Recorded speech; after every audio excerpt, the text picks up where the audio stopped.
Hi everyone, thank you very much for joining us today. We're here to talk about how to deliver volume recruitment with a personal touch. My name's Ian Moss, I'm the marketing manager here at Adzuna, and just want to talk briefly about who we are. Obviously it's not a sales pitch, but we're here just to talk about what we do a little bit. So Adzuna is the best place to look for a job. Our tagline is every job everywhere, and what we do is we aggregate jobs from all different places to give candidates the best possible experience. So they start with the largest choice possible of all jobs and then can whittle it down. And as you can see, we've got more jobs than some of the big names in our space. We were founded in 2011 by two founders who had experience at marketplace organizations such as eBay, Zoopla, Gumtree, Pipe.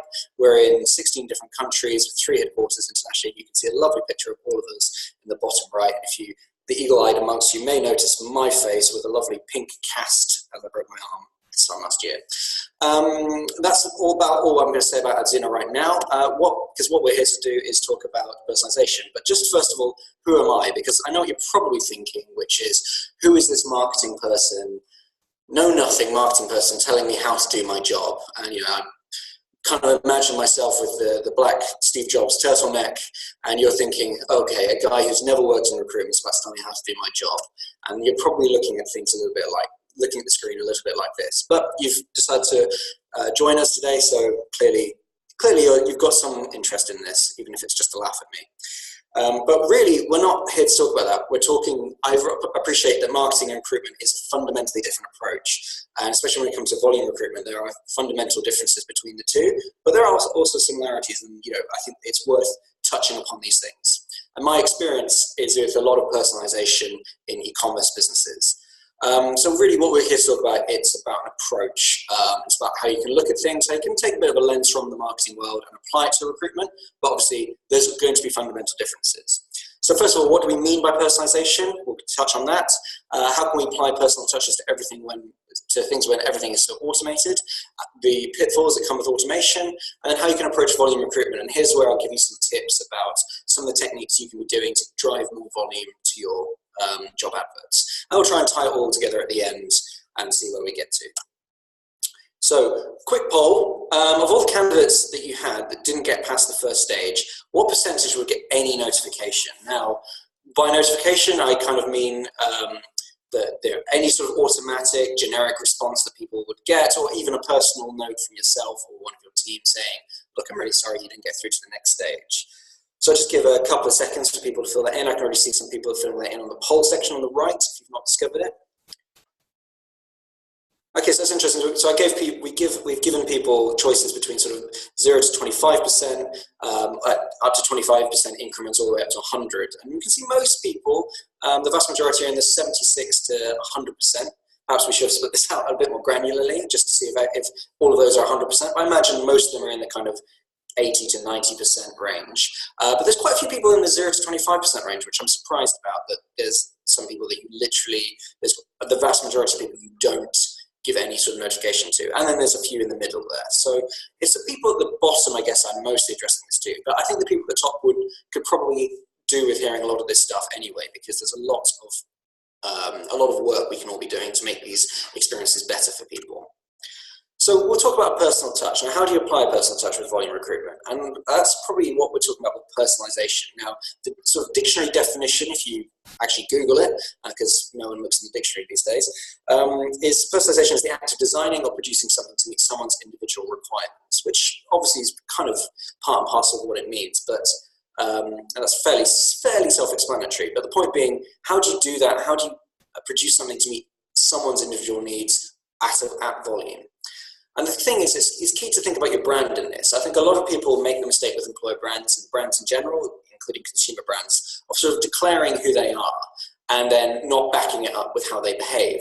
So really, your brand is affected by every single interaction you have with candidates, with anyone else in the world. But as recruiters, obviously, you're mostly dealing with candidates. And so if you're not backing up your employer brand with who you are with how you behave, then it doesn't really mean anything. It's not enough to just declare your brand, you have to live it. And so your brand is nothing if you don't live it. If you don't reflect who you are as a business, then it's not going to happen. It's not going to make any sense. So this is something it's really important to get right with personalisation, because it starts to undermine who you are as a brand, as an employer. Obviously, everyone you reject is going to be disappointed. There's no way you can keep everyone super happy. So this is not about, 100% delight. I've been at certain conferences where people talk about consumer satisfaction, and they say it shouldn't be satisfaction, it should be delight. We can't really do that in the world where we're telling people no. Marketing's easy because you can sell to everyone, but recruitment's a bit harder because obviously you're rejecting people. But the thing is, they shouldn't be annoyed. Satisfaction is kind of the minimum that we should be looking to achieve. So a key statistic, which I've sort of put a question mark there, is that 42% of job seekers feel an automatic generic response to an application undermines employers' credibilities. So that's an interesting one, because what we tend to do is give people a auto response saying, look, we're very sorry you've not been taken forward to the next stage. And it's not really tailored to them. It may not even include their name. It may not even be particularly specific to them. And actually, it's obviously not a great experience. I think I would take a question with this stat particularly because I think it depends. If you're comparing an automatic generic response to no response, then I think you have to go with any response is better than no response. But the key thing is, how can we actually do this? And the word I really want to ping out here is generic. Automatic is fine, but generic is probably the one that we really need to be focusing on. And so the key thing here is we talk a lot here at Adzuna and in the world of marketing about funnels and about the recruitment funnel. And on the left, there's the marketing funnel that a lot of you will see if you've ever done any marketing courses or business courses, which is about taking people from not knowing who you are to being buyers, and the journey that they go on. And these are kind of just staging posts and milestones that people go through for this. And I think there's a similar thing in recruitment, which is that we go from sort of attraction to acceptance of people by clicks and shortlists and various other kind of methods, all the way down to hiring, obviously. And beyond that, there's things like retention and that we need to be aware of. But the point here is, at what point in this funnel do we start to personalize? Now, most people would probably say that we start to provide a sort of personal experience, kind of one-to-one, person-to-person experience at the sort of point of assessment is probably the earliest point. But what we would be saying here is actually, it's probably important to get it right at the top there at attraction and screening levels, is how can you provide a sort of personal experience? So that sounds like a headache, because if you're thinking about this as you're trying to talk to every single person who applies to you. You're a volume recruiter, you're getting hundreds, if not thousands of applications a day or a month or whatever the kind of time frame that is. You're getting a lot of people you have to talk to. We've all got friends that we'd rather talk to rather than every single person who applies for a job. But the thing is, what if your interactions with people only looked personal? And a statistic here, which we see in marketing, is that there's a 5.2% increase in open rates for emails if they include the person's first name, i.e. you've done some degree of personalization towards them. So you're getting an email saying, hi Ian, rather than hi applicant. And that's kind of 5.2%, in the world of marketing open rates, we tend to operate in the sort of 10 to 20%. So 5.2% represents quite a large degree of improvement. So with that in mind, how can we make this look personal? The key thing is merge fields and things like that. And these are things, tools like MailChimp and very simple kind of email marketing tools will allow you to do. And this is, these are examples that we see in e-commerce. On the left there, we see Amazon, who are obviously fantastic at this kind of personalized, driving you to make the next purchase kind of experience. So there's an email there to Sharon saying, based on your recent visit, this is what we recommend for you. On the right is something from very.co.uk, which is a business that I worked with in a previous life. And they had something there saying, Nikki, they obviously remembered who it is, brighten up. And that's based on the kind of weather widget you can see in the top left of their page there. So based on what the weather was, 22 degrees out, maybe it's time for you to ditch the winter clothes and get some spring stuff in if you haven't already.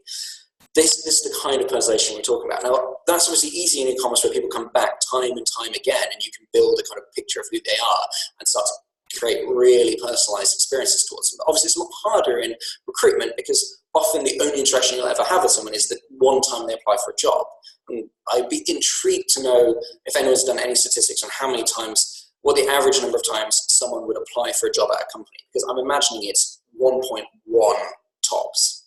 If you're interested in more examples of how personalization works in e-commerce, by the way, there's a link in the bottom left there. I'd urge you to check it out because there's some really cool examples. And if you can relate that back to your recruitment work, then fantastic. And that would be a really, really helpful thing for you to do. But how does this actually work for recruitment? You know, obviously you're not able to do this sort of by gaining a lot of information about people because they're not coming back time and time again. Some people do, but probably not. But ensure your ATS, you know, enables you to use merge fields or use a cheap tool like MailChimp. Now, merge fields, if I didn't make it clear, are those things that say insert first name here or insert, you know, company name if you're dealing with people. So use their first names to confirm that you've got their application, because it's just a simple thing to start with. You know, explain what the process is, explain what the next steps are, when they should expect to hear back from you, if they've got contact information, if you can give contact information for someone they should reach out to. The other thing is quite key, is to build a feedback field. And this is something that's quite simple for you guys, should be relatively simple rather, which is that I imagine that most of you have, you know, 8 to 10 tops kind of reasons why you'd reject a candidate. I mean, that might be overstating it even, but, you know, it's a handful of reasons why you'd reject a candidate. Now, obviously, sometimes there's more esoteric ones, there's more specific ones, but I'd imagine that those 8 to 10 cover, you know, 95% of all cases. And that's probably things like lack of experience, lack of relevant experience, you know, wrong degree, you know, probably too far away, the fact that they just weren't up to the scratch of some of the other people that you got. And these are all perfectly reasonable reasons to reject people at the screening stage, obviously. So if you can build a kind of templated response to people that actually goes down one of these lines, explains specifically why they were not taken forward. As an old boss of mine used to say, feedback is a gift, and if it allows people to understand why they didn't get taken forward, I mean, something that's more specific than just, we didn't feel your profile was right, anything like that can really help people. And the final thing is, you know, sign it from a real person, preferably a real person, but I know some of you are thinking, oh God, that means I'm going to get loads of applicants coming to me angrily saying, why didn't I get the job? Please explain more, give me proper feedback. You can create a dummy, you know, inbox and where your team can all work. There's something we have here at Adzuna where we have kind of shared inboxes that look like real people, but we all kind of respond on behalf of it. So it's kind of we're all sort of shared experience. We all have a sort of shared experience there. And so you can rather, it can be a real person, but it can be a sort of secondary inbox. So you're not getting all your kind of day-to-day actual work clogged up with people saying, why was I not considered for the job? But you know, if you can, if you're willing to, I think it's a really important thing to actually engage with people, and you know, that's one way to provide some sort of personal experience, and just to hear what people say when you do reject them. The second poll I wanted to do at this point is to basically just round this bit off and say, do you currently have the capability to send automatic personalized notifications? Now, what I mean by that is, you know, we were talking about automatic generic ones before, but let's talk about personalized ones. How much are you able to tailor what you're sending to people based on their name and based on the specific feedback you have on them? So yeah, I can see a lot of people, quite a lot of people saying they do currently have it. That's around 75% at the moment. It looks like it's settling around the late 70s there, which is good. You know, and so this is the important thing: is make sure you're doing it. This is the kind of first step you could be doing to make sure that you're personalizing your experience to everyone. It's, as we always say, it's quite easy to personalize experiences for people as they get through to interview, because you're talking to them on a one-on-one basis and you're considering their needs. But when it's at the pre-application stage or at the application stage, pre-screening stage, it's quite hard to personalize because you don't know a lot about people and you're dealing with a lot of people all at the same time. That's good. So a sort of second definition of personalization I want to talk about is the process of giving people the option to tailor their own recruitment experience. So before we talked about actually tailoring things towards them, so it's actually about giving them the options to tailor their experience. And this is something that came up with me recently on the sort of customer service level, was that I had a pair of wireless headphones that broke, and lovely, nice, expensive Bose headphone broke within a couple of weeks. And I then went on the Bose website and to speak to someone about, you know, what's going wrong. And I was presented with these options, and in particular, one on the top right and the bottom left are the ones I want to talk about, which is, as well as calling people, calling the sort of service line between their sort of office hours, which is what I do, I could actually request to have them WhatsApp me. Now, for me, that was perfect because it was a Saturday. I didn't really want to spend my weekend on the phone to the company, going through all the switchboard, going back and forth, having to dig out the serial number, whilst on the phone, whilst trying to do everything else, like make my lunch and go about my weekend. But actually WhatsApp was perfect for me because I was in between things, I was moving around, I could go back and forth with, like, over the course of several hours, but a lot of that time was me not doing anything, and just kind of coming back to it later and keeping the ball rolling. That was really perfect. But the point there was I was able to choose how I wanted to be interacted with. So rather than, rather than kind of the company dictating to me like I had to go down this specific route, they gave me the option of how I wanted to contact them, which made the experience so much better for me. Now, we have this idea in recruitment that sometimes that there is quite a sort of linear process by which people go down, and obviously the funnel, as I described, was quite linear. So that might be that you apply on the career site, you get an automatic generic response from the company, and then you get perhaps a generic invited interview if you get through to that stage, or a rejection if that happens. And then obviously there's the sort of later stages after that. So that's kind of simple, it's unpersonalized. You don't particularly take into account who the person is, what they want, what they're looking for, or even particularly what the role is. Sometimes this kind of exact the same response is what you're going to get for, very, very senior roles and also very, very junior roles. Now, obviously, that might be slightly different depending on the company, but that wouldn't surprise me if there's companies on the call who have exactly the same basic process for all jobs. But think about it. What if you could, the next level up, if you could give people the choice of how they apply? So whether they go on the career site, whether they go on the apps, whether they go through live chat, that's kind of the same thing for the WhatsApp group, which is you can go through a live chat widget and talk to someone in your team over the course of several IMs and actually find out a bit more about the job and then submit your application that way. That's quite a cool way of doing it. And then you get a tailored response based on how you've applied and based on who you are. And that can come through via email, or that can come through SMS or from a phone call. And you give people the option as to which one they prefer to be reached at. Or, say, and just whatever you feel that you're able to do as the recruiter. And then you get on to, choose it, and then you can ask them to sort of choose how they want to go through the screening process. So assuming you have to do interviewing software through like Skype or Zoom or whatever it might be, or schedule a phone call where you give the person a phone and you set up an interview that way, or they can record a video. I mean, I think a lot of people talk about but there's sometimes a lack of adoption of recording software for interviews. I think it's because people want to apply it to everyone rather than the specific jobs. And if you can give people all of these options, you'll find that some people, are busy at work and they don't have time to actually recording a video in the staff toilet. They might actually just wait to do a little bit of screening to answer the question that you've given them. Some people have the time to do a phone call or whatever. And you don't ever want to reject a candidate because you phone them at work and they were unable to pick up the phone and you move on to the next one. Because they might, it's always a possibility they might be the best person at them. They're at a job, they're doing pretty well.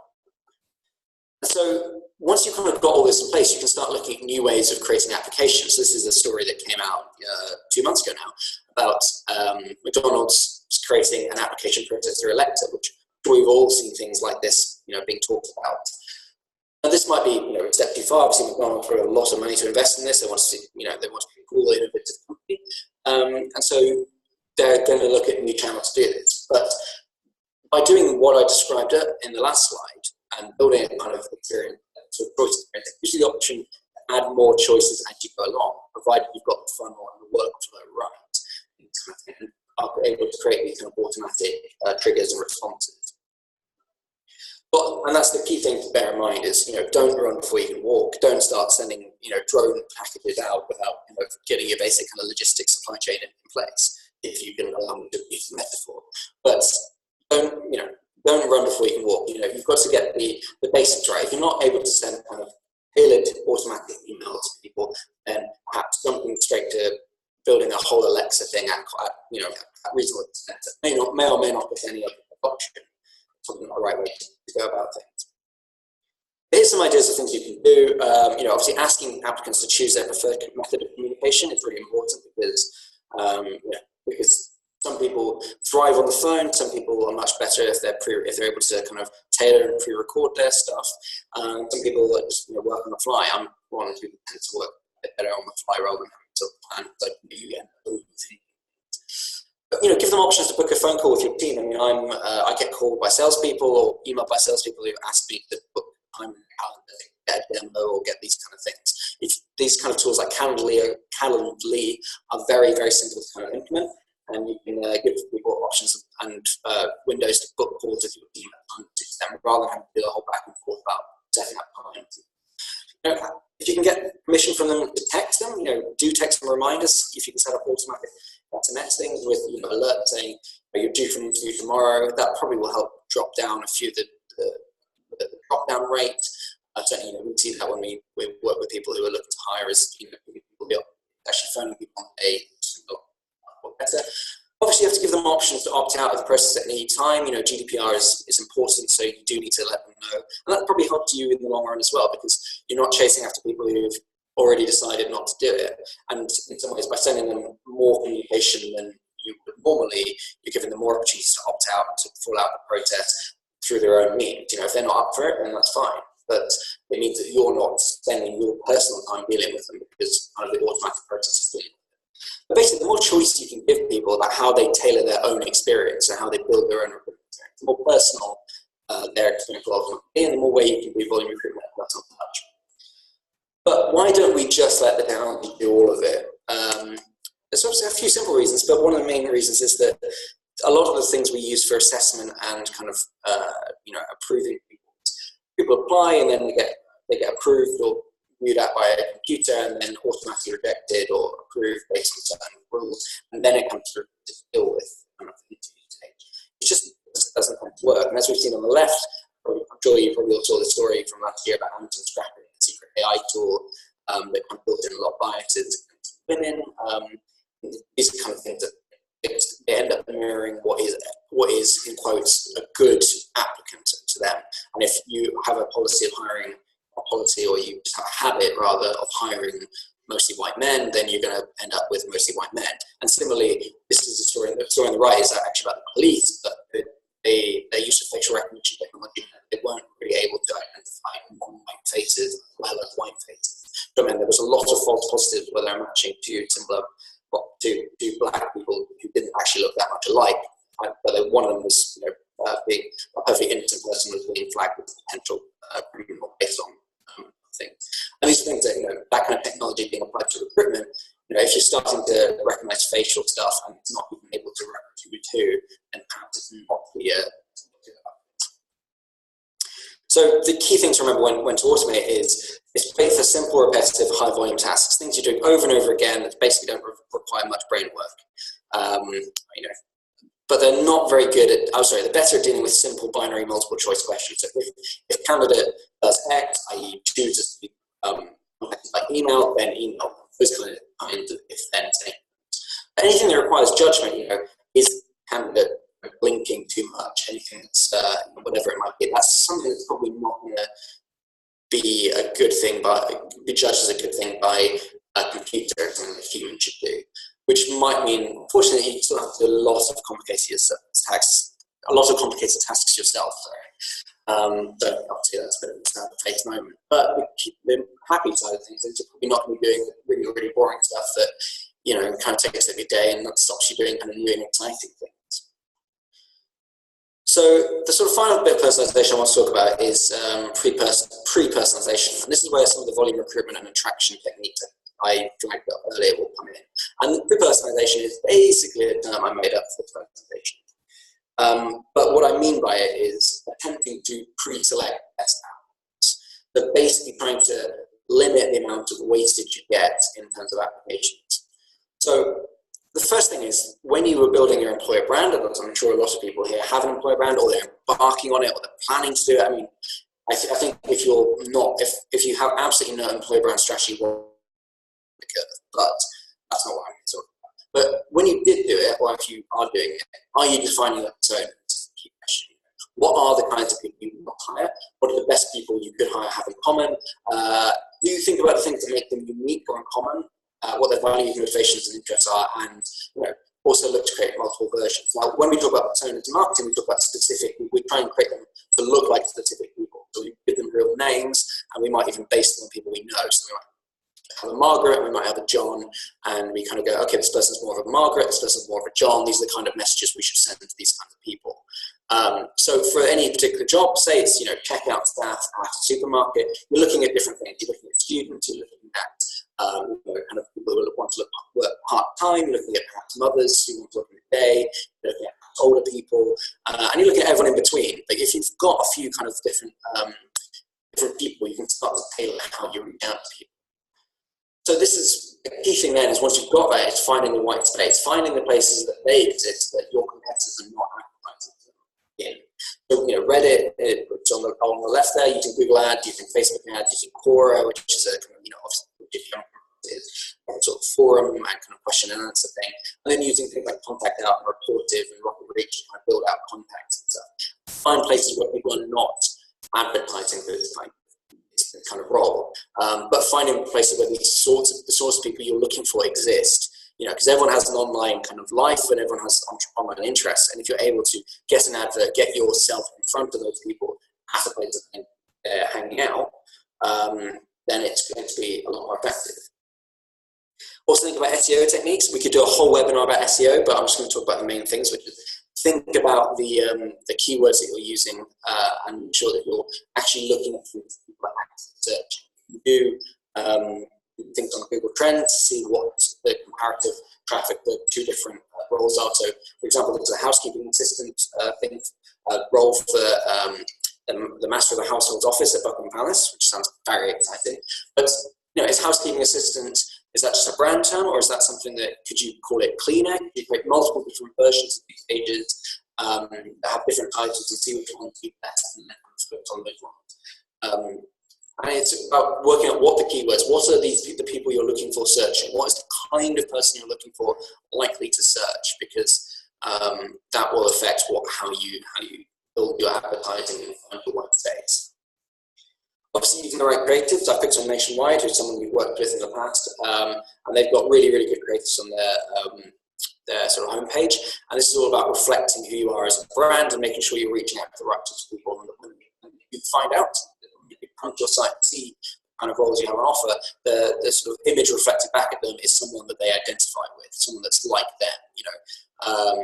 If you're looking to attract older people to the organisation, then having pictures of older people at work is going to go down better than having a lot of 20-somethings, all sort of playing with Nerf guns or whatever it might be, as you can see on some sites. A really good example was, I think we were at a conference that Natasha was running, where the team were running, where a lady from TfL was talking about how they approached one of their roles to try and get a different type of person applying for the role, and they looked and they realized that most of the people applying were white men, because that's what they thought it was. They built a lot of creatives with people who weren't white men and were able to see great results in the kinds of people who were applying and then getting through and then being hired for jobs. Using video is really important for richer, more engaging content. Whether it's profiles, days in the life, or behind-the-scenes stories. Here's an example from an intern at Unilever. And Insta stories, Instagram stories are really a cool way to get started on this. I think a lot of people think that video needs to be like Citizen Kane, and you need to kind of do it really right or not do it at all. And I think that's kind of rubbish. And I think Instagram stories are kind of a cool way to get started. And also things like TikTok. We were talking about it in the office because we're all kind of late 20s and don't understand what TikTok is, because it's all being used by the kids, but it's now reaching 1 billion users, active monthly users, faster than Instagram did, faster than Facebook did, got way more active users than Twitter does. It's a Chinese app, so I think some of that it's like skewed by the fact that China's got a lot of people, but the point is, this is where a lot of young people are hanging out with. And it's a video app, and it's something you can do. It's relatively disposable, and you can learn how to be good quickly and not have to stick around for too long with things like Instagram stories. And then speaking of Instagram, use your consumer brand. You're looking at the top left there, you've got Virgin Atlantic's followers on Instagram is 467,000.